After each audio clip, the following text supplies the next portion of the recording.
ओम नमो भगवते वासुदेवाय नमः। श्री सुखदेव जी कहते हैं, परीक्षित, एक दिन समस्त जगत के परम पिता और ज्ञानदाता भगवान श्री कृष्ण रुक्मणी जी के पलंग पर आराम से बैठे हुए थे। भीष्मक नंदिनी श्री रुक्मणी जी सखियों के साथ अपने पतिदेव की सेवा कर रही थी। उन्हें पंखा झल रही थी। जो सर्वशक्तिमान भगवान खेल खेल में इस जगत की रचना, रक्षा और प्रलय करते हैं, वही अजन्मा प्रभु अपनी बनाई हुई धर्म मर्यादाओं की रक्षा करने के लिए यदुवंशियों में अवतीर्ण हुए हैं। रुक्मणी जी का महल बड़ा ही सुंदर था। उसमें ऐसे ऐसे चंदोवे तने हुए थे जिनमें मोतियों की लड़ियों की झालरें लटक रही थी। मणियों के दीपक जगमगा रहे थे। बेला चमेली के फूल और हार मह मह महक रहे थे। फूलों पर झुंड के झुंड भोरे गुंजार कर रहे थे। सुंदर सुंदर झरोखों की जालियों में से चंद्रमा की शुभ्र किरणें कमल के भीतर छिटक रही थी। उद्यान में पारिजात के उपवन की सुगंध लेकर मंद मंद शीतल वायु चल रही थी। झरोखों की जालियों में से अगर के धूप का धुआं बाहर निकल रहा था। ऐसे महल में दूध के फेन के समान कोमल और उज्जवल बिछोने से युक्त सुंदर पलंग पर भगवान श्री कृष्ण बड़े आनंद से विराजमान थे और रुक्मणी जी त्रिलोकी के स्वामी को पति रूप में प्राप्त करके उनकी सेवा कर रही थी। रुक्मणी जी ने अपनी सखी के हाथ से वे चंवर ले लिया जिसमें रत्नों की डांडी लगी थी और परम रूपवती लक्ष्मी रूपिणी देवी रुक्मणी जी ने उसे डुला डुलाकर भगवान की सेवा करने लगी। उनके कर कमलों में जड़ाऊ अंगूठियां, कंगन और चंवर शोभा पा रहे थे। चरणों में मणि जटित पायजेब रुनझुन झुनझुन कर रही थी। अंचल के नीचे छिपे हुए स्तनों के केशर की लालिमा से हार लाल लाल जान पड़ता था और चमक रहा था। नितंब भाग में बहुमूल्य करधनी की लड़ियां लटक रही थी। इस प्रकार वे भगवान के पास ही रहकर उनकी सेवा में संलग्न थी। रुक्मणी जी की घुंघराली अलके, कानों के कुंडल और गले के स्वर्णहार अत्यंत विलक्षण थे। उनके मुख चंद्र से मुस्कुराहट की अमृत वर्षा हो रही थी। ये रुक्मणी जी अलौकिक रूप लावण्यवती लक्ष्मी जी ही तो है। उन्होंने जब देखा कि भगवान ने लीला के लिए मनुष्य का शरीर ग्रहण किया है, तब उन्होंने भी उनके अनुरूप रूप प्रकट कर दिया। भगवान श्री कृष्ण ये देखकर बहुत प्रसन्न हुए कि रुक्मणी जी मेरे प्राण हैं, मेरे अनन्य प्रेयसी हैं। तब उन्होंने बड़े प्रेम से मुस्कुराते हुए उनसे कहा, राजकुमारी, बड़े बड़े नरपति जिनके पास लोकपालों के समान ऐश्वर्य और संपत्ति है, जो बड़े महानुभाव और श्रीमान हैं तथा सुंदरता, उदारता और बल में भी बहुत आगे बढ़े हुए हैं, तुमसे विवाह करना चाहते थे। तुम्हारे पिता और भाई भी उन्हीं के साथ तुम्हारा विवाह करना चाहते थे। यहाँ तक कि उन्होंने वाग्दान भी कर दिया था। शिशुपाल आदि बड़े बड़े वीरों को जो कामोस्त होकर तुम्हारे याचक बन रहे थे, तुमने छोड़ दिया और मेरे जैसे व्यक्ति को, जो किसी प्रकार तुम्हारे समान नहीं, अपना पति स्वीकार किया। ऐसा तुमने क्यों किया? सुंदरी, देखो, हम जरासंध आदि राजाओं से डरकर समुद्र की शरण में आ बसे हैं। बड़े बड़े बलवानों से हमने वैर बांध रखा है और प्राय राज सिंहासन के अधिकार से भी वंचित हैं। सुंदरी, हम किस मार्ग के अनुयायी हैं? हमारा कौन सा मार्ग है, ये भी लोगों को अच्छी तरह मालूम नहीं है। हम लोग लौकिक व्यवहार का भी ठीक ठीक पालन नहीं करते, अनुन्य विनय के द्वारा स्त्रियों को रिझाते भी नहीं। जो स्त्रियां हमारे जैसे पुरुषों का अनुसरण करती हैं, उन्हें प्राय कलेश ही कलेश भोगना पड़ता है। हम तो सदा के अकिंचन हैं, ना तो हमारे पास कभी कुछ था ना रहेगा। ऐसे ही अकिंचन लोगों से हम प्रेम भी करते हैं और वे लोग भी हमसे प्रेम करते हैं। यही कारण है कि अपने को धनी समझने वाले लोग प्राय हमसे प्रेम नहीं करते, हमारी सेवा नहीं करते। जिनका धन, कुल, ऐश्वर्य, सौंदर्य और आय अपने समान होती है, उन्हीं से विवाह और मित्रता का संबंध करना चाहिए। जो अपने से श्रेष्ठ या अधम हो, उनसे नहीं करना चाहिए। विदर्भ राजकुमारी, तुमने अपनी अदूरदर्शिता के कारण इन बातों का विचार नहीं किया और बिना जाने पूछे भिक्षुओं से मेरी झूठ प्रशंसा सुनकर मुझ गुणहीन को वर्ण कर लिया। अब भी कुछ बिगड़ा नहीं। तुम अपने अनुरूप किसी श्रेष्ठ क्षत्रिय को वर्ण कर लो, जिसके द्वारा तुम्हारी इहलोक और परलोक की सारी आशा अभिलाषाएं पूर्ण हो जाए। सुंदरी, तुम तो जानती ही हो कि शिशुपाल, शालक, जरासंध, दंतवक्त्र आदि नरपति और तुम्हारा भाई रुक्मी सभी मुझसे द्वेष करते हैं। वे सब बल पौरुष के मत से अंधे हो रहे थे, अपने सामने किसी को कुछ नहीं गिनते थे। उन दुष्टों का मान मर्दन करने के लिए मैंने तुम्हारा हरण किया और कोई कारण नहीं। निश्चय ही हम उदासीन हैं। हम स्त्री, संतान और धन के लोलुप नहीं हैं। निष्क्रिय और देहगेह से संबंध रहित दीप शिखा के समान साक्षी मात्र है। हम अपने आत्मा के साक्षात्कार से ही पूर्ण काम है, कृत्य कृत्य है। परीक्षित, भगवान श्री कृष्ण के क्षण भर के लिए भी अलग ना होने के कारण रुक्मिणी जी को यह अभिमान हो गया था कि मैं इनकी सबसे अधिक प्यारी हूँ। इस गर्व की शांति के लिए इतना कहकर भगवान चुप हो गए। जब रुक्मिणी जी ने अपने परम प्रियतम पति त्रिलोकेश्वर भगवान की ये अप्रिय वाणी सुनी, जो पहले कभी नहीं सुनी थी, तब वे अत्यंत भयभीत हो गई। उनका हृदय धड़कने लगा। वे रोते रोते चिंता के अगाध समुद्र में डूबने उतरने लगे। वे अपने कमल के समान कोमल और नखों की लालिमा से कुछ कुछ लाल प्रतीत होने वाले चरणों से धरती को रेतने लगी। अंजन से मिले हुए काले काले आंसू केशर से रंगे हुए वक्षस्थल को धोने लगे। मुंह नीचे को लटक गया।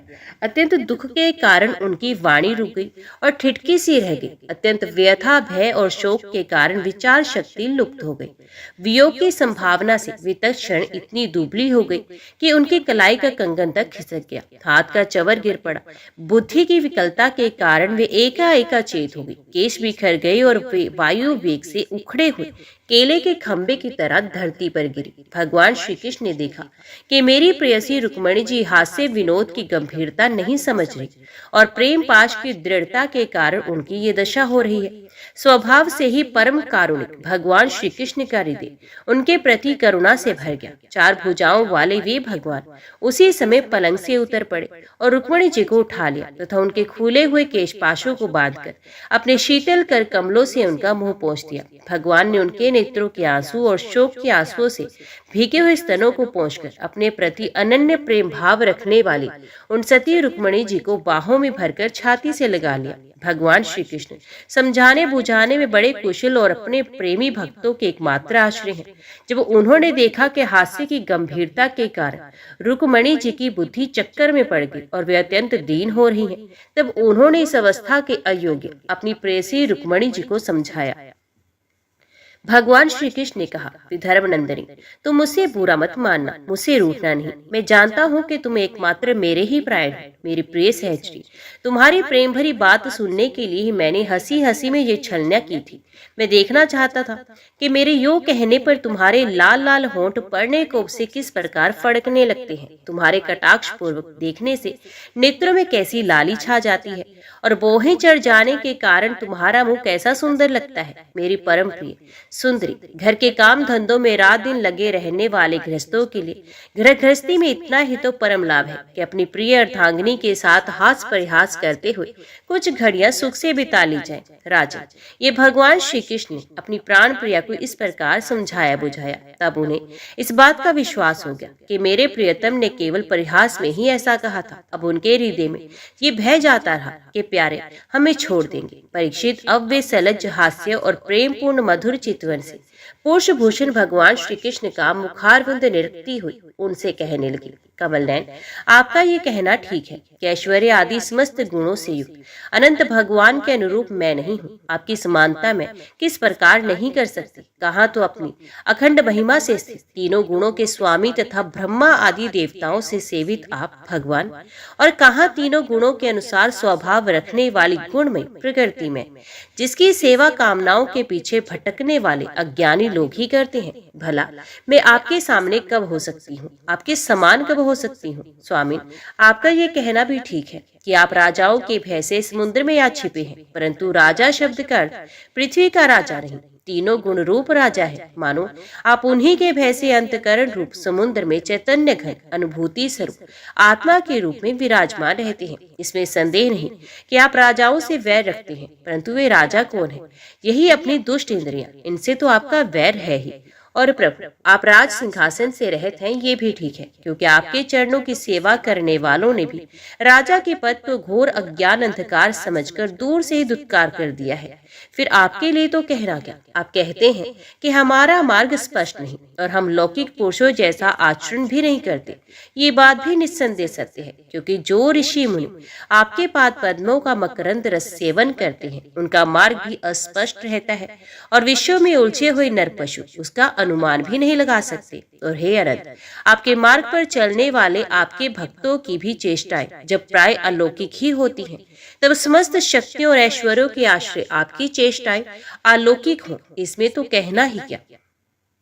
अपने अपने को किंचन बतलाया, परंतु आपकी किंचिता दृढ़ता नहीं। उसका अर्थ ये है कि आपके अतिरिक्त और कोई वस्तु ना होने के कारण आप ही सब कुछ हैं, आपके पास रखने के लिए कुछ नहीं।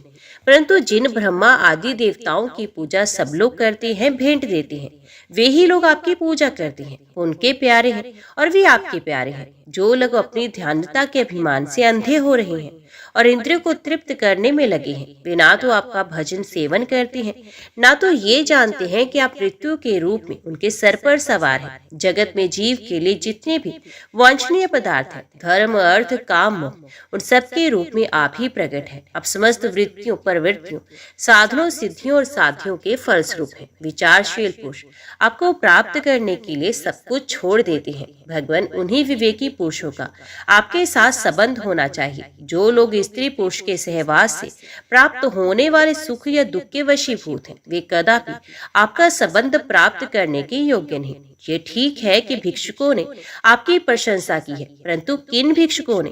उन परम शांत सन्यासी महात्माओं ने आपकी महिमा और प्रभाव का वर्णन किया है, जिन्होंने अपराधी से अपराधी व्यक्ति को दंड न देने का निश्चय कर लिया। मैंने दूरदर्शिता से नहीं, इस बात को समझते हुए आपको वर्ण किया है कि आप सारे जगत की आत्मा है और अपने प्रेमियों को आत्म दान करते हैं। मैंने जानबूझकर उन ब्रह्मा और देवराज इंद्र आदि का भी इसलिए परित्याग कर दिया कि आपकी बोहों के इशारे से पैदा होने वाला काल अपने वेग से उनकी आशा अभिलाषाओं पर पानी फेर देता है। फिर दूसरों की शिशुपाल, तंतवक्र और जरासंध की तो बात ही क्या। सर्वेश्वर आर्य पुत्र, आपकी ये बात किसी प्रकार युक्ति संगत नहीं मालूम होती कि आप राजाओं से भयभीत होकर समुद्र में आ बसे, क्योंकि आपने केवल अपने सारंग धनुष के टंकार से मेरे विवाह के समय आए हुए समस्त राजाओं को भगाकर अपने चरणों में समर्पित मुझ दासी को उसी प्रकार हरण किया, जैसे सिंह अपने कर्कश ध्वनि से वन पशुओं को भगाकर अपना भाग ले आए। कमल नयन, आप कैसे कहते हैं कि जो मेरा अनुसरण करता है उसे प्राय कष्ट ही उठाना पड़ता है। प्राचीन काल के अंग पृथु, भरत, याति और गए आदि जो बड़े बड़े राज राजेश्वर अपना अपना एक क्षत्र साम्राज्य छोड़कर आपको पाने की अभिलाषा से तपस्या करने वन में चले गए थे, वे आपके मार्ग का अनुसरण करने के कारण क्या किसी प्रकार का कष्ट उठा रहे हैं? आप कहते हैं कि तुम और किसी राजकुमार का वर्ण कर लो। भगवान, आप समस्त गुणों के एकमात्र आश्रय हैं। बड़े बड़े संत आपके चरण कमलों की सुगंध का बखान करते रहते हैं। उसका आश्रय लेने मात्र से लोग संसार के पाप ताप से मुक्त हो जाते हैं। लक्ष्मी सर्वदा उन्हीं में निवास करती है। फिर आप बताइए कि अपने स्वार्थ और परमार्थ को भली भांति समझने वाली ऐसी कौन सी स्त्री है जिसे एक बार उन चरण कमलों की सुगंध सूंघने को मिल जाए और फिर वे उनका तिरस्कार करके ऐसे लोगों को वर्ण करे जो सदा मृत्यु, रोग, जन्म, जरा आदि भयों से युक्त हो। कोई भी बुद्धिमती स्त्री ऐसा नहीं कर सकती। प्रभु, आप सारे जगत के एकमात्र स्वामी हैं। आप ही इस लोक और परलोक में समस्त आशाओं को पूर्ण करने वाले एवं आत्मा है। मैंने आपको अपने अनुरूप समझकर ही वर्ण किया है। मुझे अपने कर्मों के अनुसार विभिन्न योनियों में भटकना पड़ता, इसकी मुझे परवाह नहीं। मेरी एकमात्र अभिलाषा यही है कि मैं सदा अपना भजन करने वालों का मिथ्या संसार भ्रम निवृत्त करने वाले तथा उन्हें अपना स्वरूप तक दे डालने वाले आप परमेश्वर के चरणों की शरण में रहूं। अच्युत मत शत्रुसूदन, गधों के समान घर का बोझ ढोने वाले, बैलों के समान गृहस्थी के व्यापारों में जूते रहकर कष्ट उठाने वाले, कुत्तों के समान तिरस्कार सहने वाले, बिलाव के समान कृपण और हिंसक तथा कृत दासों के समान स्त्री की सेवा करने वाले, शिशुपाल आदि राजा लोग, जिन्हें वर्ण करने के लिए आपने मुझे संकेत किया, उसी अभागिन स्त्री के पति हूँ, जिनके कानों में भगवान शंकर, ब्रह्मा आदि देवेश्वरों की सभा में गाई जाने वाली आपकी लीला कथा ने प्रवेश नहीं किया। ये मनुष्य का शरीर जीवित होने पर भी मुर्दा है।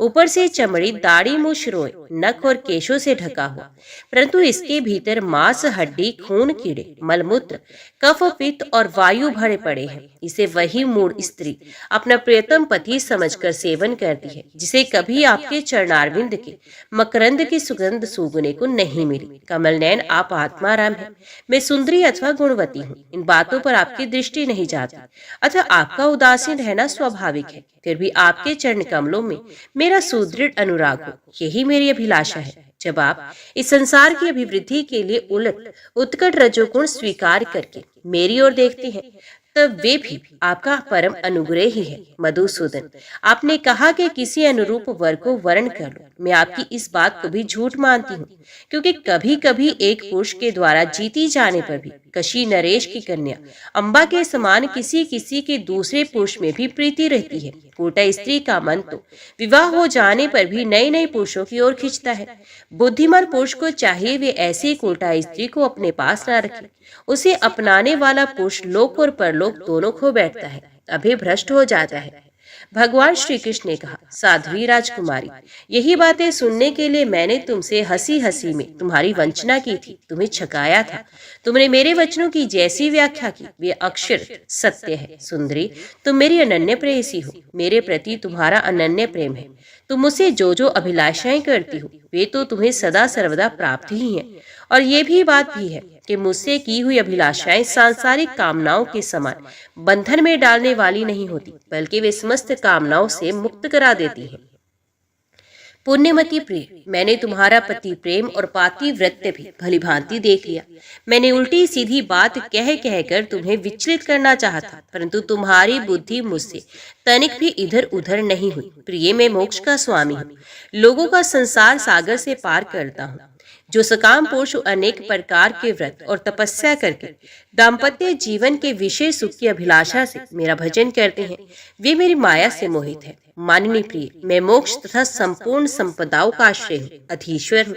मुझ परमात्मा को प्राप्त करके भी जो लोग केवल विषय सुख के साधन संपत्ति की अभिलाषा करते हैं, मेरी पराभक्ति नहीं चाहते, वे बड़े मंदभागी हैं। क्योंकि विषय सुख तो नरक में और नरक के ही समान सूकर कुकर आदि योनियों में भी प्राप्त हो सकते हैं, परंतु उन लोगों का मन तो विषयों में ही लगा रहता है, इसलिए उन्हें नरक में जाना भी अच्छा जान पड़ता है। गुहेश्वरी प्राण प्रिय, ये बड़े आनंद की बात है कि तुमने अब तक निरंतर संसार बंधन से मुक्त करने वाली मेरी सेवा की है। दुष्ट पुरुष ऐसा कभी नहीं कर सकते। जिन स्त्रियों का चित्त दूषित कामनाओं से भरा हुआ है और जो अपनी इंद्रियों की तृप्ति में ही लगी रहने के कारण अनेकों प्रकार के छल छंद रचती रहती हैं, उनके लिए तो ऐसा करना और भी कठिन है। मानिए, मुझे अपने घर भर में तुम्हारे समान प्रेम करने वाली भार्या और कोई दिखाई नहीं देती, क्योंकि जिस समय तुमने मुझे देखा न था, केवल मेरी प्रशंसा सुनी थी, उस समय भी अपने विवाह में आए हुए राजाओं की अपेक्षा करके ब्राह्मणों के द्वारा मेरे पास गुप्त संदेश भेजा था। तुम्हारा हरण करते समय मैंने तुम्हारे भाई को युद्ध में जीतकर उसे विरूप कर दिया, और अनिरुद्ध के विवाह उत्सव में चौसर खेलते समय बलराम जी ने तो उसे मार ही डाला, किंतु हमसे वियोग हो जाने की आशंका से तुमने चुपचाप वे सारा दुख सह लिया, मुझसे एक बात भी नहीं कही। तुम्हारे इस गुण से मैं तुम्हारे वश में हो गया हूँ। तुमने मेरी प्राप्ति के लिए दूत के द्वारा अपना गुप्त संदेश भेजा था, परंतु जब तुमने मेरे पहुंचने में कुछ विलंब होता देखा, तब तुम्हें ये सारा संसार सूना दिखने लगा। उस समय तुमने अपना ये सर्वांग सुंदर शरीर किसी दूसरे के योग्य ना समझकर इसे छोड़ने का संकल्प कर लिया था। तुम्हारा ये प्रेम भाव तुम्हारे ही अंदर है, हम इसका बदला नहीं चुका सकते। तुम्हारे सर्वोच्च प्रेम भाव का केवल अभिनंदन करते हैं। परीक्षित, जगदीश्वर भगवान श्री कृष्ण आत्माराम है। वे जब मनुष्यों की सी लीला कर रहे हैं, तब उसमें दाम्पत्य प्रेम को बढ़ाने वाले विनोद भरे वार्तालाप भी करते हैं, और इस प्रकार लक्ष्मी रूपणी रुक्मणी जी के साथ विहार करते हैं। भगवान श्री कृष्ण समस्त जगत को शिक्षा देने वाले और सर्वव्यापक हैं। वे इसी प्रकार दूसरी पत्नियों के महलों में भी गृहस्थों के समान रहते और गृहस्थोचित धर्म का पालन करते हैं। भगवान श्री कृष्ण की प्रत्येक पत्नी के गर्भ से 10-10 पुत्र उत्पन्न हुए। वे रूप, बल आदि गुणों में अपने पिता भगवान श्री कृष्ण से किसी बात में कम नहीं थे। राजकुमारियां देखती कि भगवान श्री कृष्ण हमारे महल से कभी बाहर नहीं जाते, सदा हमारे ही पास बने रहते हैं। इससे वे यही समझती कि श्री कृष्ण को मैं ही सबसे प्यारी हूँ। सच पूछो तो वे अपने पति भगवान श्री कृष्ण का तत्व उनकी महिमा को नहीं समझती थी। ये सुंदरियां अपने आत्मानंद में एक रस स्थित भगवान श्री कृष्ण के कमल कली के समान सुंदर मुख, विशाल बाहु, कर्ण स्पर्शी नेत्र, प्रेम भरी मुस्कान, रसमय चितवन और मधुर वाणी से स्वयं ही मोहित रहती थी। वे अपने श्रृंगार संबंधी हाव भाव से उनके मन को अपनी ओर खींचने में समर्थ न हो सकी। वे 16,000 से अधिक थी। अपनी मंद मंद मुस्कान और तिरछी चितवन से युक्त मनोहर भौहों के इशारे से ऐसे प्रेम के बाण चलाती थी जो काम कला के भावों से परिपूर्ण होते थे, परंतु किसी भी प्रकार से किन्हीं साधनों के द्वारा वे भगवान के मन एवं इंद्रियों में चंचलता नहीं उत्पन्न कर सकी। ब्रह्मा आदि बड़े बड़े देवता भी भगवान के वास्तविक स्वरूप को या उनकी प्राप्ति के मार्ग को नहीं जानते। उन्हीं रमा रमण भगवान श्री कृष्ण को उन स्त्रीपति के रूप में प्राप्त किया था। अब नित्य निरंतर उनके प्रेम और आनंद की अभिवृद्धि होती रहती थी और वे प्रेम भरी मुस्कुराहट, मधुर चितवन, नव समागम की लालसा आदि से भगवान की सेवा करती रहती थी। उनमें से सभी पत्नियों के साथ सेवा करने के लिए सैकड़ों दासियां रहती। फिर भी जब उनके महल में भगवान पधारते तब वे स्वयं आगे आकर आदर पूर्वक उन्हें लिवा लाती, श्रेष्ठ आसन बैठाती, उत्तम सामग्रियों से उनकी पूजा करती, चरण कमल पखारती, पान खिलाकर खिलाती, पांव दबाकर थकावट दूर करती, पंखा झलती, इत्र फूलेल चंदन आदि लगाती, फूलों के हार पहनाती, केस संवारती, सुलाती, स्नान कराती और अनेक प्रकार के भोजन कराकर अपने हाथों से भगवान की सेवा करती। मैं कह चुका हूँ कि भगवान श्री कृष्ण की प्रत्येक पत्नी के 10-10 पुत्र थे। उन रानियों में से 8 पट रानियां थीं, जिनके विवाह का वर्णन मैं पहले कर चुका हूँ। अब उनके प्रद्युम्न आदि पुत्रों का वर्णन करता हूँ। रुक्मिणी के गर्भ से 10 पुत्र हुए। प्रद्युम्न, चारुदेशन, सुदेशन, प्राकर्मी, चारुदेह, सुचारु, चारुगुप्त, भद्रचारु, चारुचंद्र, विचारु और 10वां चारु। ये अपने पिता भगवान श्री कृष्ण से किसी बात में कम न थे। सत्यभामा के भी 10 पुत्र थे। भानु, सुभानु, श्रभानु, प्रभानु, भानमानु, चंद्रभानु, भ्रद्भानु, अतिभानु, श्रीभानु और प्रतिभानु। जामवती के भी सांब आदि 10 पुत्र थे। सांब, सुमित्र, पुरुजित, शतजित, सहस्त्रजित, विजय, चित्रकेतु, वसुमान, द्रविड़ और कृतु, ये सब श्री कृष्ण को बहुत प्यारे थे। नागनजिति सत्या के भी 10 पुत्र हुए। वीर, चंद्र, अश्वसेन, चित्रूप, वेगभान, वृष, आम, शंकु, वसु और परम तेजस्वी कुंती। कालिंदी के 10 पुत्र थे। श्रुत, कवि, वृष, वीर, सुबाहु, भद्र, शांति, दर्श, पूर्णमास और सबसे छोटा सौमक। मध्य देश की राजकुमारी लक्ष्मणा के गर्भ से परमोग, गात्रवान, सिंह, बल प्रबल, उधरवर, महाशक्ति, सह ओज और अपराजिता का जन्म हुआ। मित्रविंदा के पुत्र थे व्रक, हर्ष, अनिल, ग्रद, वर्धन, उन्नाद, महाश, पावन, वहली और शुद्धि। भद्रा के पुत्र थे संग्रामजित, भृतसेन, शूर, प्रहरण, अर्जित, जय, सुभद्र, वाम, आयु और सत्य। इन पटरानियों के अतिरिक्त भगवान की रोहिणी आदि 16,100 और भी पत्नियां थीं। उनके दीप्तिमान और ताम्र तप्त आदि 10-10 पुत्र हुए। रुक्मिणी नंदन प्रद्युम्न का मायावती रति के अतिरिक्त भोजकट नगर निवासी रुक्मी की पुत्री रुक्मवती से भी विवाह हुआ था। उसी के गर्भ से परम बलशाली अनिरुद्ध का जन्म हुआ। श्री कृष्ण के पुत्रों की माताएं भी 16,000 से अधिक थी, इसलिए उनके पुत्र पौत्रों की संख्या करोड़ों तक पहुंच गई थी। राजा परीक्षित ने पूछा, परम ज्ञानी मुनीश्वर, भगवान श्री कृष्ण ने रणभूमि में रुक्मी का बड़ा तिरस्कार किया था, इसलिए वे सदा इस बात की घात में रहता था कि अवसर मिलते ही श्री कृष्ण से उसका बदला लूं और उनका नाम काम तमाम कर डालूं। ऐसी स्थिति में उसने अपनी कन्या रुक्मवती अपने शत्रु के पुत्र प्रद्युम्न को कैसे ब्याह दी, कृपा करके बताइए। 2 शत्रुओं में श्री कृष्ण और रुक्मी में फिर से परस्पर वैवाहिक संबंध कैसे हुआ? आपसे कोई बात छिपी नहीं, क्योंकि योगी जन भूत, भविष्य और वर्तमान की सभी बातें जानते हैं। उनसे ऐसी बातें छिपी नहीं रहती जो इंद्रियों से परे है, बहुत दूर है अथवा बीच में किसी वस्तु की आड़ होने के कारण नहीं दिखती। श्री सुखदेव जी कहते हैं, परीक्षित, प्रद्युम्न जी मूर्तिमान कामदेव थे। उनके सौंदर्य और गुणों पर रीझ कर रुकुमवती ने स्वयंवर ने उन्हीं को वरमाला पहनाई। प्रद्युम्न जी ने युद्ध में अकेले ही वहां इकट्ठे हुए नरपतियों को जीत लिया और रुकुमवती को हर लिया। यद्यपि भगवान श्री कृष्ण से अपमानित होने के कारण रुक्मी के हृदय की क्रोध अग्नि शांत नहीं हुई थी। वे अब भी उनसे वैर गांठे हुए थे। फिर भी अपनी बहन रुक्मणी को प्रसन्न करने के लिए उसने अपने भांजे प्रद्युम्न को अपनी बेटी ब्याह दी।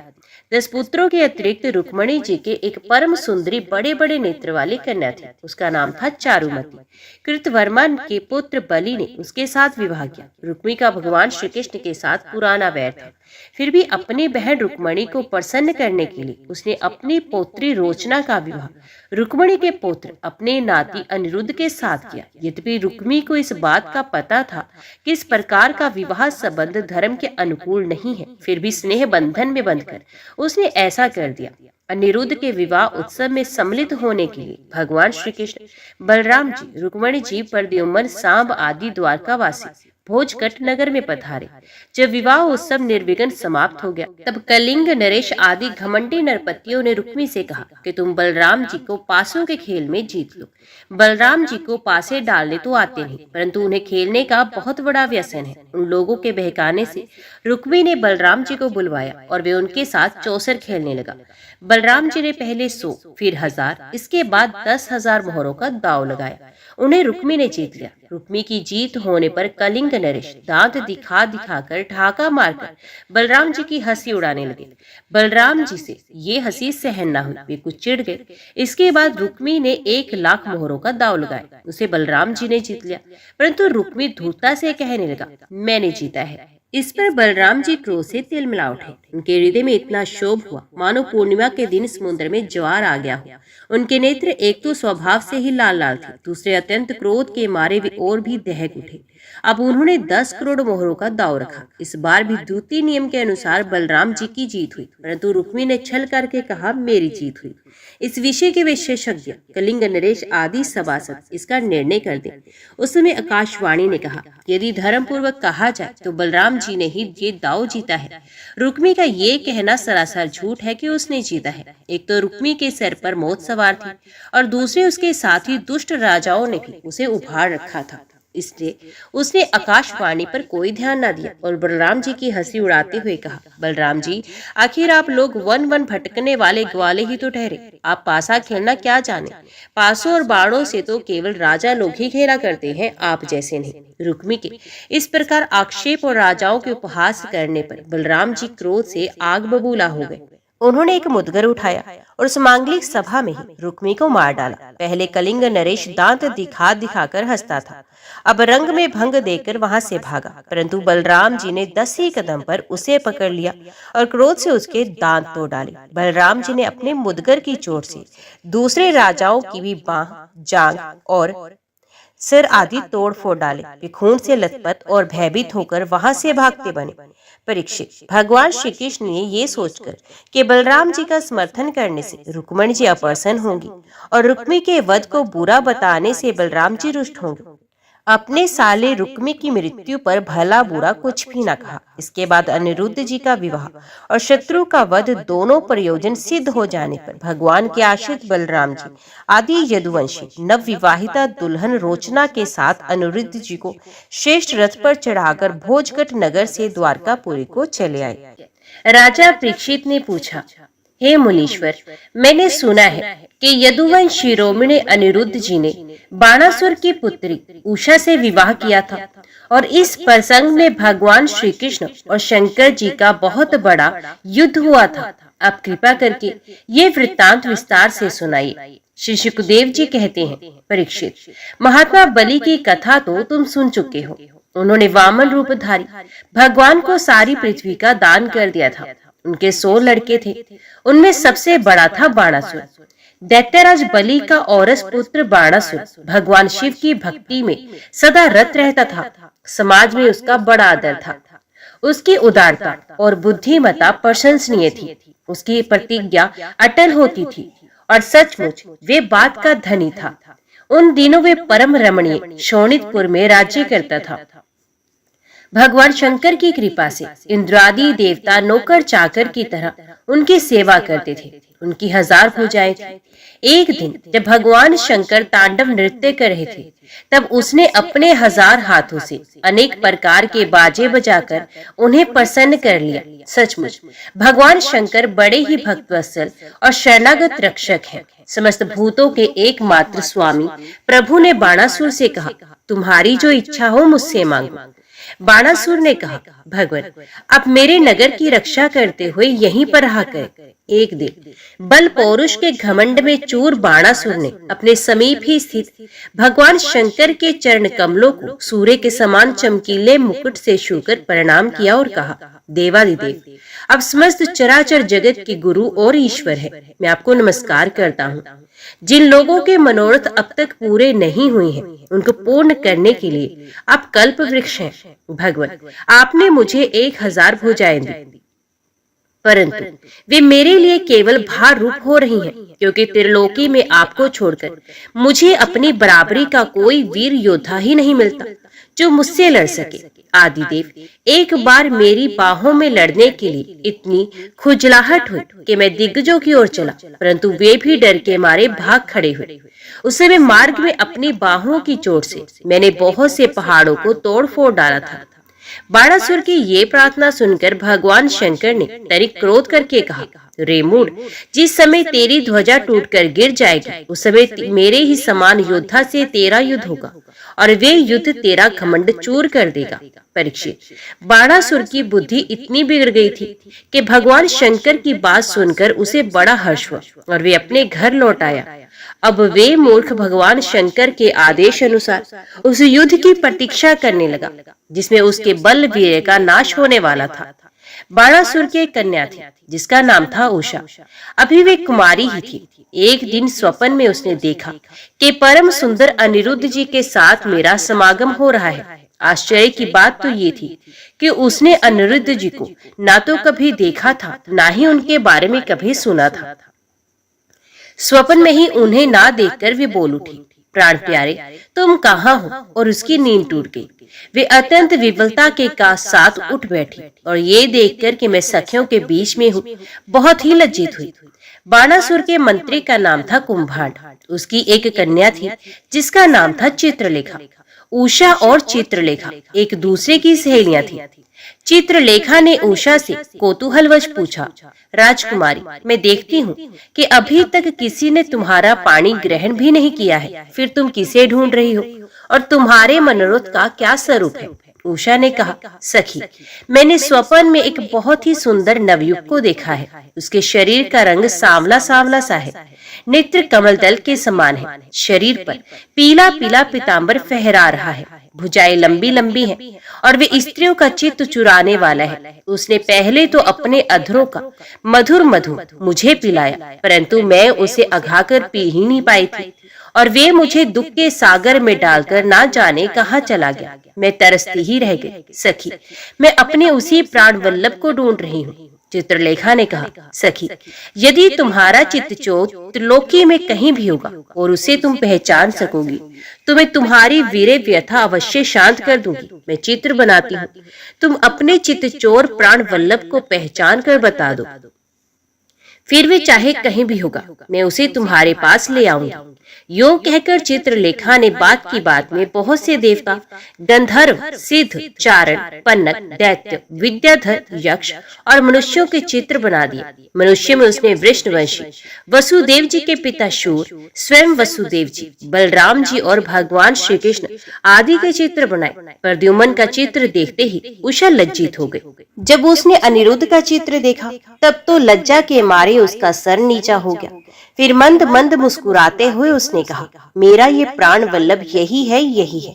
परीक्षित, चित्रलेखा योगिनी थी। वे जान गई कि ये भगवान श्री कृष्ण के पौत्र हैं। अब वे आकाश मार्ग से रात्रि में ही भगवान श्री कृष्ण के द्वारा सुरक्षित द्वारकापुरी में पहुंची। वहां अनिरुद्ध जी बहुत ही सुंदर पलंग पर सो रहे थे। चित्रलेखा योग सिद्धि के प्रभाव से उन्हें उठाकर शोणितपुर में ले आई और अपनी सखी उषा को उसके प्रियतम का दर्शन करा दिया। अपने परम सुंदर प्राण वल्लभ को पाकर आनंद की अधिकता से उसका मुख कमल प्रफुल्लित हो उठा और वे अनिरुद्ध जी के साथ अपने महल में विहार करने लगे। उसका अंतपुर इतना सुरक्षित था कि उसकी ओर कोई पुरुष झांक तक नहीं सकता था। उषा का प्रेम दिन दुना रात चौगुना बढ़ता ही जा रहा था। वे बहुमूल्य वस्त्र, पुष्पों के हार, इत्र फुले, धूप, दीप, आसन आदि सामग्रियों से, सुमधुर पेय और भक्ष्य भोज्य पदार्थों से तथा मनोहर वाणी एवं सेवा से अनिरुद्ध जी का बड़ा सत्कार करती। उषा ने अपने प्रेम से उनके मन को अपने वश में कर लिया। अनिरुद्ध जी उस कन्या के अंतपुर में छिपे रहकर अपने आप को भूल गए। उन्हें इस बात का भी पता न चला कि मुझे यहाँ आए कितने दिन बीत गए हैं। यदु कुमार अनिरुद्ध जी के सहवास से उषा का कुंवारापन नष्ट हो चुका था। उसके शरीर पर ऐसे चिन्ह प्रकट हो गए जो स्पष्ट इस बात की सूचना दे रहे थे और जिन्हें किसी भी प्रकार से छिपाया नहीं जा सकता था। उषा बहुत प्रसन्न भी रहने लगी। पहरेदारों ने समझ लिया कि इसका किसी न किसी पुरुष से संबंध अवश्य हो गया है। उन्होंने जाकर बाणासुर से निवेदन किया, राजा, हम लोग आपकी अविवाहिता राजकुमारी का जैसा रंग ढंग देख रहे हैं, वे आपके कुल पर बट्टा लगाने वाला है। प्रभु, इसमें संदेह नहीं कि हम लोग बिना क्रम टूटे रात दिन महल का पहरा देते रहते हैं। आपकी कन्या को बाहर के मनुष्य देख भी नहीं सकते, फिर भी वे कलंकित कैसे हो गई, इसका कारण हमारी समझ में नहीं आ रहा। पहरेदारों से ये समाचार जानकर कन्या का चरित्र दूषित हो गया है। बाणासुर के हृदय में बड़ी पीड़ा हुई। वे झटपट उषा के महल में जा थमका और देखा कि अनिरुद्ध जी वहां बैठे हैं। प्रिय परीक्षित, अनिरुद्ध जी स्वयं काम अवतार प्रद्युम्न जी के पुत्र थे। त्रिभुवन में उनके जैसा सुंदर और कोई न था। सांवला सलोना शरीर और उस पर पीताम्बर फहराता हुआ, कमल दल के समान बड़ी बड़ी कोमल आंखें, लंबी लंबी भुजाएं, कपोलों पर घुंघराली अलके और कुंडलों की झिलमिलाती हुई ज्योति, होठों पर मंद मंद मुस्कान और प्रेम भरी चितवन से मुख की शोभा अनूठी हो रही थी। अनिरुद्ध जी उस समय अपने सब ओर से सज धज कर बैठी हुई प्रियतमा उषा के साथ पासे खेल रहे थे। उनके गले में बसंती माला के बहुत सुंदर पुष्पों का हार सुशोभित हो रहा था और उस हार में उषा के अंग का स्पर्श होने से उसके वक्षस्थल की केसर लगी हुई थी। उन्हें उषा के सामने ही बैठा देखकर बाणासुर विस्मित चकित हो गया। जब अनिरुद्ध जी ने देखा कि बाणासुर बहुत से आक्रमणकारी शस्त्रास्त्र से सुसज्जित वीर सैनिकों के साथ महल में घुस आया है, तब वे उन्हें धराशायी कर देने के लिए लोहे का एक भयंकर परिघ लेकर डट गए, मानो स्वयं कालदंड लेकर मृत्यु खड़ा हो। बाणासुर के साथ आए हुए सैनिक उनको पकड़ने के लिए ज्यों ज्यों उनकी ओर झपटते, त्यों त्यों वे उन्हें मार मार कर गिराते जाते, ठीक वैसे ही जैसे सूरों के दल का नायक कुत्ते को मार डाले। अनिरुद्ध जी की चोट से उन सैनिकों के सिर, भुजा, जंग आदि अंग टूट फूट गए और वे महलों से निकल भागे। जब बलि बाणासुर ने देखा ये तो मेरी सारी सेना का संहार कर रहा है, तब वे क्रोध से तिलमिला उठा और उसने नागपाश से उन्हें बांध लिया। उषा ने जब सुना कि उसके प्रियतम को बांध लिया गया, तब वे अत्यंत शोक और विषाद से विवल हो गई। उसके नेत्रों से आंसू की धारा बहने लगी और वे रोने लगी। बरसात के 4 महीने बीत गए, परंतु अनिरुद्ध जी का कहीं पता न चला। उनके घर के लोग इस घटना से बहुत ही शोकाकुल हो रहे थे। एक दिन नारद जी ने आकर अनिरुद्ध जी का शोणितपुर जाना, वहां बाणासुर के सैनिकों को हराना और फिर नागपाश में बांधा जाना, ये सारा समाचार सुनाया। तब श्री कृष्ण को ही अपना आराध्य देव मानने वाले यदुवंशियों ने शोणितपुर पर चढ़ाई कर दी। अब श्री कृष्ण और बलराम जी के साथ उनके अनुयायी सभी यदुवंशी प्रद्युम्न, सात्विक, गद, सारण, नंद, उपनंद और भद्र आदि ने 12 अक्षौहिणी सेना के साथ व्यूह बनाकर चारों ओर से बाणासुर की राजधानी को घेर लिया। जब बाणासुर ने देखा कि यदुवंशियों की सेना नगर के उद्यान, परकोटों, बुर्जों और सिंह द्वारों को तोड़ फोड़ रही है, तब उसे बड़ा क्रोध आया और वे भी 12 अक्षौहिणी सेना लेकर नगर से निकल पड़ा। बाणासुर की ओर से साक्षात भगवान शंकर वृषराज नंदी पर सवार होकर अपने पुत्र कार्तिकेय और गणों के साथ रणभूमि में पधारे और उन्होंने भगवान श्री कृष्ण तथा बलराम जी से युद्ध किया। वे युद्ध इतना अद्भुत और घमासान हुआ कि उसे देखकर रोंगटे खड़े हो जाते थे। भगवान श्री कृष्ण से शंकर जी का और प्रद्युम्न से स्वामी कार्तिकेय का युद्ध हुआ। बलराम जी से कुम्भांड और कुंभकर्ण का युद्ध हुआ। बाणासुर के पुत्र के साथ सांप और स्वयं बाणासुर के साथ सात्विक भिड़ गए। ब्रह्मा आदि बड़े बड़े देवता, ऋषि मुनि, सिद्ध चारण, गंधर्व, अप्सराएं, यक्ष और विमानों पर चढ़ चढ़कर युद्ध देखने के लिए आ पहुंचे। भगवान श्री कृष्ण ने अपने शारंग धनुष के तीखी नोक वाले बाणों से शंकर जी के अनुचरों भूत, प्रेत, प्रमथ, डाकिनी, यातुधान, वेताल, विनायक, प्रेतगण, मातृगण, पिशाच, कुष्मांड और ब्रह्म राक्षसों को मार मार कर खदेड़ दिया। पिनाक पाणी शंकर जी ने भगवान श्री कृष्ण पर भांति भांति के अनगिनत अस्त्र शस्त्रों का प्रयोग किया, किंतु भगवान श्री कृष्ण ने बिना किसी प्रकार के विस्मय के उन्हें विरोधी शस्त्रास्त्रों से शांत कर दिया। भगवान श्री कृष्ण ने ब्रह्मास्त्र की शांति के लिए ब्रह्मास्त्र का, वायव्य अस्त्र के लिए पर्वत अस्त्र का, आग्नेय अस्त्र के लिए पर्जन्य अस्त्र का और पाशुपत अस्त्र के लिए नारायण अस्त्र का प्रयोग किया। इसके बाद श्री भगवान श्री कृष्ण ने और जम्भानास्त्र से महादेव जी को मोहित कर दिया। वे युद्ध से विरक्त होकर जम्भाई लेने लगे। तब भगवान श्री कृष्ण शंकर जी से छुट्टी पाकर तलवार, गदा और बाणों से बाणासुर की सेना पर संहार करने लगे। इधर प्रद्युम्न ने बाणों की बौछार से स्वामी कार्तिकेय को घायल कर दिया। उनके अंग अंग से रक्त की धारा बह चली। वे रणभूमि छोड़कर अपने वाहन मयूर द्वारा भाग निकले। बलराम जी ने अपने मूसल की चोट से कुंभांड और कुंभकर्ण को घायल कर दिया। वे रणभूमि में गिर पड़े। इस प्रकार अपने सेनापतियों को हताहत देखकर बाणासुर की सारी सेना तितर बितर हो गई। जब रथ पर सवार बाणासुर ने देखा कि श्री कृष्ण आदि के प्रहार से हमारी सेना तितर बितर और तहस नहस हो रही है, तब उसे बड़ा क्रोध आया। उसने चिढ़कर सात्विक को छोड़ दिया और वे भगवान श्री कृष्ण पर आक्रमण करने के लिए दौड़ पड़ा। रणोमत बाणासुर ने अपने 1000 हाथों से एक साथ ही 500 धनुष खींचकर एक एक पर 2-2 बाण चढ़ाए, परंतु भगवान श्री कृष्ण ने एक साथ ही उसके सारे धनुष काट डाले और सारथी, रथ तथा घोड़ों को भी धराशायी कर दिया। एवं शंख ध्वनि की कोटरा नाम की एक देवी बाणासुर की धर्म माता थी। वे अपने उपासक पुत्र के प्राणों की रक्षा के लिए बाल बिखेर कर नंग धड़ंग भगवान श्री कृष्ण के सामने आकर खड़ी हो गई। भगवान श्री कृष्ण ने इसलिए कि कहीं उस पर दृष्टि न पड़ जाए अपना मुंह फेर लिया और वे दूसरी ओर देखने लगे। तब तक बाणासुर धनुष कट जाने और रथहीन हो जाने के कारण अपने नगर में चला गया। इधर जब भगवान शंकर के भूतगण इधर उधर भाग गए, तब उनका छोड़ा हुआ 3 सर और 3 पैर वाला ज्वर 10 दिशाओं को जलाता हुआ सा भगवान श्री कृष्ण की ओर दौड़ा।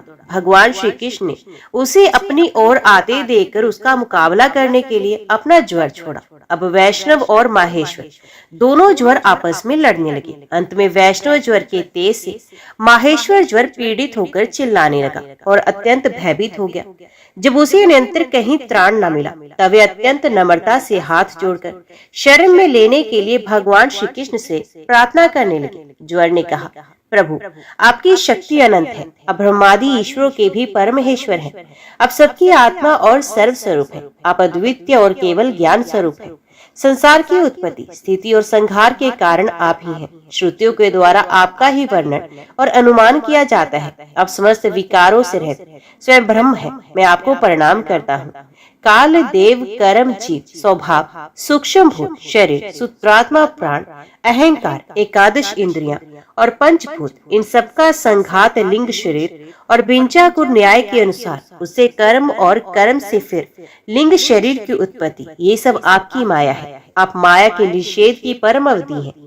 मैं आपकी शरण ग्रहण करता हूँ। प्रभु आप अपनी लीला से अनेकों रूप धारण कर लेते हैं और देवता, साधु तथा लोक मर्यादाओं का पालन पोषण करते हैं, साथ ही उन्मार्गगामी और हिंसक असुरों का संहार भी करते हैं। आपका ये अवतार पृथ्वी का भार उतारने के लिए ही हुआ है। प्रभु आपके शांत, उग्र और अत्यंत भयानक दुस्सह तेज ज्वर से मैं अत्यंत संतप्त हो रहा हूँ। भगवान देहधारी जीवों को तभी तक ताप संताप रहता है जब तक वे आशा के फंदों में फंसे रहने के कारण आपके चरण कमलों की शरण नहीं ग्रहण करते।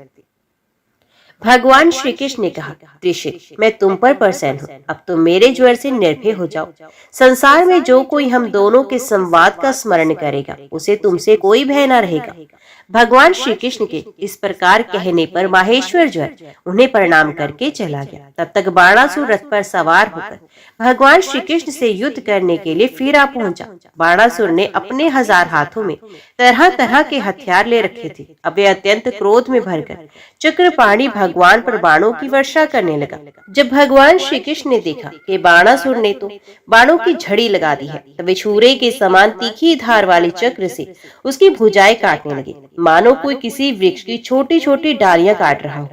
जब भक्तवत्सल भगवान शंकर ने देखा कि बाणासुर की भुजाएं कट रही हैं, तब वे चक्रधारी भगवान श्री कृष्ण के पास आए और स्तुति करने लगे। भगवान शंकर ने कहा, प्रभु, आप वेद मंत्रों में तात्पर्य रूप से छिपे हुए परम ज्योति स्वरूप परब्रह्म है।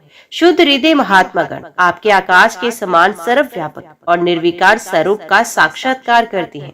आकाश आपकी नाभि है, अग्निमुख है, जल वीर है, स्वर्ग सिर, दिशाएं कान और पृथ्वी चरण है, चंद्रमा मन, सूर्य नेत्र और मैं शिव आपका अहंकार हूँ। समुद्र आपका पेट है, इंद्र भुजा, धान्य आदि औषधियां रोम है, मेघ केश है, ब्रह्मा बुद्धि, प्रजापति लिंग है, धर्म हृदय। इस प्रकार समस्त लोक और लोकांतरों के साथ जिसके शरीर की तुलना की जाती है, वे परम पुरुष आप ही हैं। अखंड ज्योति स्वरूप परमात्मा, आपका ये अवतार धर्म की रक्षा और संसार के अभ्युदय अभिवृद्धि के लिए हुआ है। हम सब भी आपके प्रभाव से ही प्रभावित होकर सातों भुवनों का पालन करते हैं। अब सजातीय, विजातीय और स्वागत भेद से रहित है। एक और अद्वितीय आदि पुरुष है, मायाकृत जागृत, स्वप्न और सुषुप्ति, इन 3 अवस्थाओं में से अनुगत और उनसे अतीत तुर्य तत्व भी आप ही हैं। आप किसी दूसरी वस्तु के द्वारा प्रकाशित नहीं होते, स्वयं प्रकाश है। आप सबके कारण है, परंतु आपका ना तो कोई कारण है और ना तो आप में कारण पना ही है। भगवान, ऐसा होने पर भी आप तीनों गुणों की विभिन्न विषमताओं को प्रकाशित करने के लिए अपनी माया से देवता, पशु, पक्षी, मनुष्य आदि शरीरों के अनुसार भिन्न भिन्न रूपों में प्रतीत होते हैं। प्रभु, जैसे सूर्य अपनी छाया बादलों से ढक जाता है और उन बादलों तथा विभिन्न रूपों को प्रकाशित करता है, उसी प्रकार आप तो स्वयं प्रकाश है, परंतु गुणों के द्वारा मानो ढक से जाते हैं और समस्त गुणों तथा गुण अभिमानी जीवों को प्रकाशित करते हैं। वास्तव में आप अनंत हैं। भगवान, आपकी माया से मोहित होकर लोग स्त्री, पुत्र, देह, गेह आदि में आसक्त हो जाते हैं, फिर दुख के अपार सागर में डूबने उतारने लगते हैं।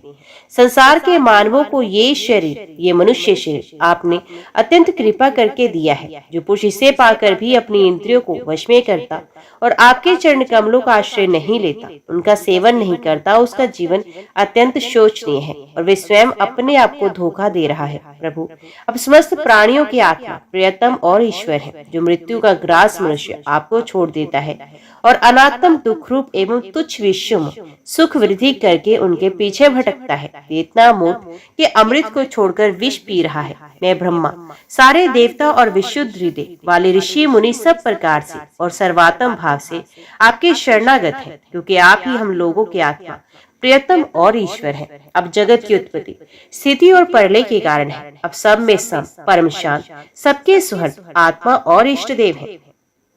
आप एक अद्वितीय और जगत के आधार तथा अधिष्ठान हैं। हे प्रभु, हम सब संसार से मुक्त होने के लिए आपका भजन करते हैं। देव, ये बाणासुर मेरा परम प्रिय कृपा पात्र और सेवक है। मैंने इसे अभेदान दिया है। प्रभु, जिस प्रकार इसके परदादा दैत्यराज प्रहलाद पर आपका कृपा प्रसाद है, वैसा ही कृपा प्रसाद आप इस पर भी करें। भगवान श्री कृष्ण ने कहा, भगवान, आपकी बात मानकर जैसा आप चाहते हैं मैं इसे निर्भय किए देता हूँ।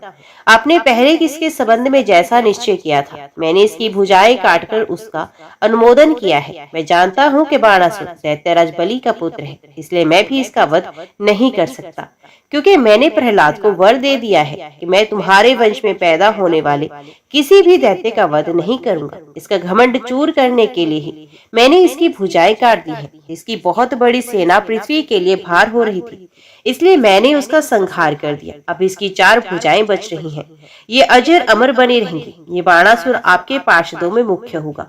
अब इसको किसी से किसी प्रकार का भय नहीं है। श्री कृष्ण के इस प्रकार अभेदान प्राप्त करके बाणासुर ने उनके पास आकर धरती पे माथा टिका, प्रणाम किया और अनिरुद्ध जी को अपनी पुत्री उषा के साथ रथ पर बैठाकर भगवान के पास ले आया। इसके बाद भगवान श्री कृष्ण ने महादेवी जी की सम्मति से वस्त्र अलंकार विभूषित उषा और अनिरुद्ध जी को एक अक्षौहिणी सेना के साथ आगे करके द्वारका के लिए प्रस्थान किया। इधर द्वारका में भगवान श्री कृष्ण आदि के शुभ आगमन का समाचार सुनकर झंडियों और तोरणों से नगर का कोना कोना सजा दिया गया। बड़ी बड़ी सड़कों और चौराहों को चंदन मिश्रित जल से सींच दिया गया। नगर नागरिकों, बंधु बांधवों और ब्राह्मणों ने आगे आकर खूब धूमधाम से भगवान का स्वागत सत्कार किया। उस समय शंख, नगारों और ढोलों की तुमुल ध्वनि हो रही थी। इस प्रकार भगवान श्री कृष्ण ने अपनी राजधानी में प्रवेश किया। जो पुरुष श्री शंकर जी के साथ भगवान श्री कृष्ण का युद्ध और उनकी विजय की कथा का प्रातःकाल उठकर स्मरण करता है, उसकी पराजय नहीं होती है। एक दिन सांब, प्रद्युम्न, चारुभानु और गद आदि यदुवंशी राजकुमार घूमने के लिए उपवन में गए। वहां बहुत देर तक खेल खेलते हुए उन्हें प्यास लग गई। अब वे इधर उधर जल की खोज करने लगे। वे कुएं के पास गए। उसमें जल तो था नहीं।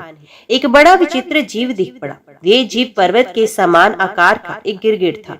उसे देखकर उनके आश्चर्य की सीमा न रही। उनका हृदय करुणा से भर आया और वे उसे बाहर निकालने का प्रयत्न करने लगे। परंतु जब वे राजकुमार उस गिरे हुए गिरगिट को चमड़े और सूत की रस्सियों से बांधकर बाहर ना निकाल सके, तब कौतूहलवश उन्होंने आश्रम में वृत्तांत भगवान श्री कृष्ण के पास जाकर निवेदन किया। जगत के जीवन दाता कमल नयन भगवान श्री कृष्ण उस कुएं पर आए। उसे देखकर उन्होंने बाएं हाथ से खेल खेल में अनायास ही उसको बाहर निकाल लिया। भगवान श्री कृष्ण के कर कमलों का स्पर्श होते ही उसका गिरगिट रूप जाता रहा और वे एक स्वर्गीय देवता के रूप में परिणित हो गया। अब उसके शरीर का रंग तपाए हुए सोने के समान चमक रहा था और उसके शरीर पर अद्भुत वस्त्र, आभूषण और पुष्पों के हार शोभा पा रहे थे।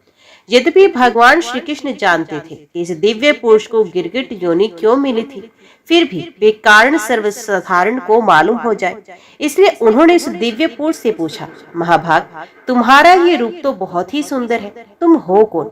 मैं तो ऐसा समझता हूँ कि तुम अवश्य ही कोई श्रेष्ठ देवता हो। कल्याण मूर्ति, किस कर्म के फल से तुम्हें इस योनि में आना पड़ा? वास्तव में तुम इसके योग्य नहीं हो। हम लोग तुम्हारा वृत्तांत जानना चाहते हैं। यदि तुम हम लोगों को वे बताना उचित समझो तो अपना परिचय अवश्य दो।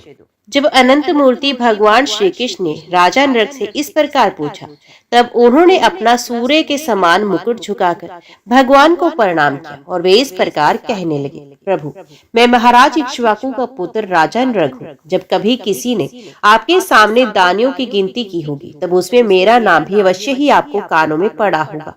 प्रभु, आप समस्त प्राणियों की एक एक वृत्ति के साक्षी हैं। भूत और भविष्य का व्यवधान भी आपके अखंड ज्ञान में किसी प्रकार की बाधा नहीं डाल सकता। अतः आपसे छिपा ही क्या है? फिर भी मैं आपकी आज्ञा का पालन करने के लिए कहता हूँ। भगवान, पृथ्वी में जितने धूलिकण हैं, आकाश में जितने तारे हैं और वर्षा में जितनी जल की धाराएं गिरती हैं, मैंने उतनी ही गोय दान की थी। वे सभी गोय दुधार, नौजवान, सीधी, सुंदर, सुलक्षणा और कपिला थी।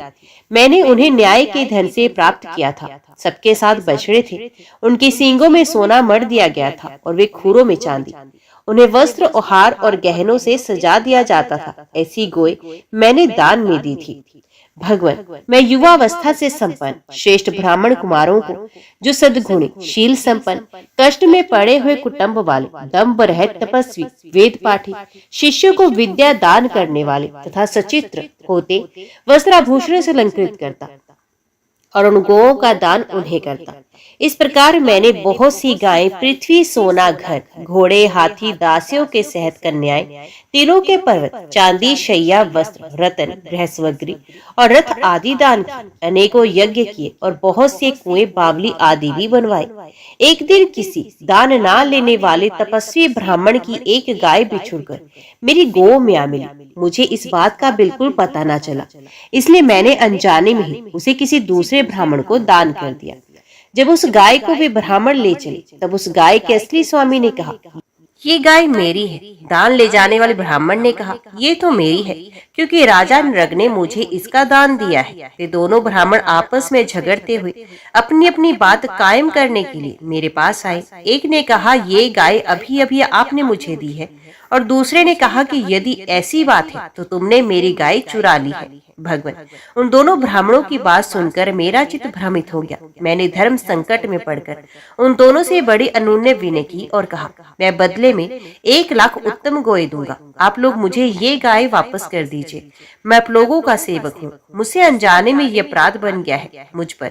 आप लोग कृपा कीजिए और मुझे इस घोर कष्ट से तथा घोर नरक में गिरने से बचा लीजिए। राजन, मैं इसके बदले में कुछ नहीं लूंगा। ये कहकर गाय का स्वामी चला गया। तुम्हें इसके बदले में 1 लाख ही नहीं और दो तो भी मैं लेने का नहीं। इस प्रकार कहकर दूसरा ब्राह्मण भी चला गया।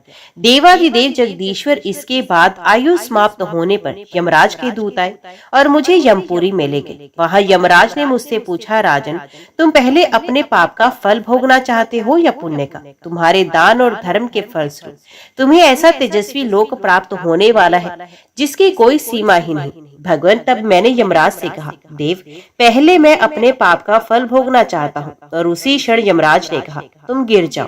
उनके ऐसा कहते ही मैं वहां से गिरा और गिरते ही समय मैंने देखा कि मैं गिरगिट हो गया हूँ। प्रभु, मैं ब्राह्मणों का सेवक, उदार, दानी और आपका भक्त था। मुझे इस बात की उत्कृष्ट अभिलाषा थी कि किसी प्रकार आपके दर्शन हो जाए। इस प्रकार आपकी कृपा से मेरे पूर्व जन्मों की स्मृति नष्ट न हुई। भगवान, आप परमात्मा है, बड़े बड़े शुद्ध हृदय योगीश्वर। उपनिषदों की दृष्टि से अपने हृदय में आपका ध्यान करते हैं। इंद्रियातीत परमात्मा साक्षात आप मेरे नेत्रों के सामने कैसे आ गए? क्योंकि मैं तो अनेक प्रकार के व्यसनों, दुखद कर्मों में फंसकर अंधा हो रहा था। आपका दर्शन तो तब होता है जब संसार के चक्कर से छुटकारा मिलने का समय आता है।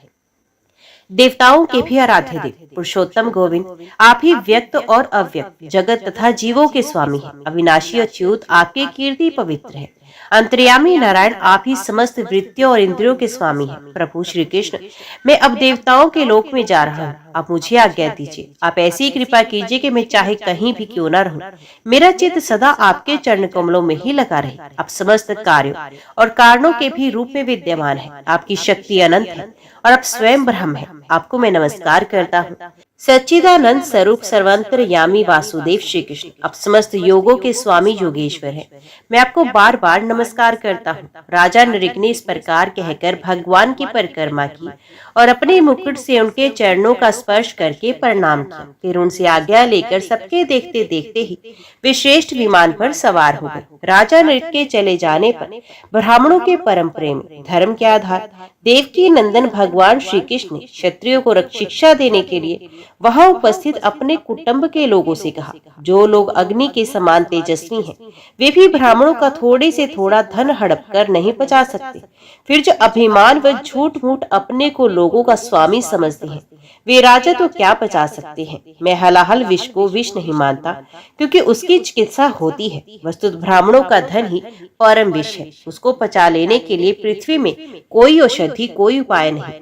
हलाहल विष केवल खाने वाले का ही प्राण देता है और आग भी जल के द्वारा बुझाई जा सकती है, परंतु ब्राह्मण के धन रूपी अग्नि से जो आग पैदा होती है, वे सारे कुल को समूल जला डालती है। ब्राह्मण का धन यदि उसकी पूरी पूरी सम्मति लिए बिना भोगा जाए, तब तो वे भोगने वाले, उसके लड़के और पौत्र, इन 3 पीढ़ियों को ही चौपट करता है। परंतु यदि बलपूर्वक हट करके उसका उपभोग किया जाए, तब तो पूर्व पुरुषों की 10 पीढ़ियां और आगे की भी 10 पीढ़ियां नष्ट हो जाती हैं।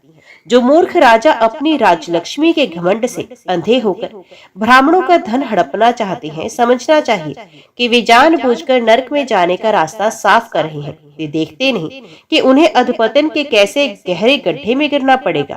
जिन उदार हृदय और बहुकुटुंबी ब्राह्मणों की वृत्ति छीन ली जाती है, उनके रोने पर उनके आंसू की बूंदों से धरती के जितने धूल कण भीगते हैं, उतने वर्षों तक ब्राह्मण के सत्व को छीनने वाले उस राजा और उसके वंशजों को कुंभीपाक नरक में दुख भोगना पड़ता है। जो मनुष्य अपनी या दूसरों की दी हुई ब्राह्मणों की वृत्ति उनकी जीविका के साधन छीन लेते हैं, वे 60,000 वर्ष तक विष्ठा के कीड़े होते हैं।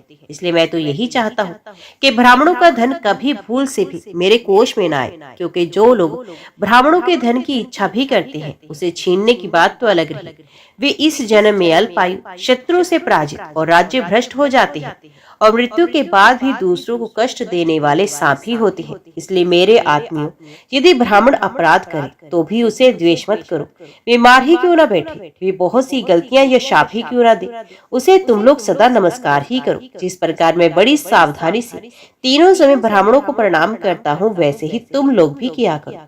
जो मेरी इस आज्ञा का उल्लंघन करेगा, वैसे उसे मैं क्षमा नहीं करूंगा, दंड दूंगा। यदि ब्राह्मण के धन का अपहरण हो जाए तो वे अपहृत धन उस अपहरण करने वाले को अनजाने में उसके द्वारा ये अपराध हुआ हो तो भी अधपतन के गड्ढे में बांट डाल देता है। जैसे ब्राह्मण की गाय ने अनजाने में ही उसे लेने वाले राजा नृप को नरक में डाल दिया था। परीक्षित, समस्त लोगों को पवित्र करने वाले भगवान श्री कृष्ण द्वारका वासियों को इस प्रकार उपदेश देकर अपने महल में चले गए। ओम नमो भगवते वासुदेवाय नमः। जय श्री राधे कृष्णा। आज की वीडियो में इतना ही। उम्मीद करती हूँ वीडियो आपको पसंद आई होगी। वीडियो पसंद आई हो तो वीडियो को लाइक और चैनल को सब्सक्राइब जरूर कीजिएगा। जय श्री कृष्णा लिखकर कमेंट बॉक्स में अपनी हाजिरी और अपने सुझाव देना ना भूलेगा। तो मिलते हैं अगली कथा अगली वीडियो के साथ। तब तक के लिए देखते व सुनते रहिए। जय मां कंजक, जय माता दी।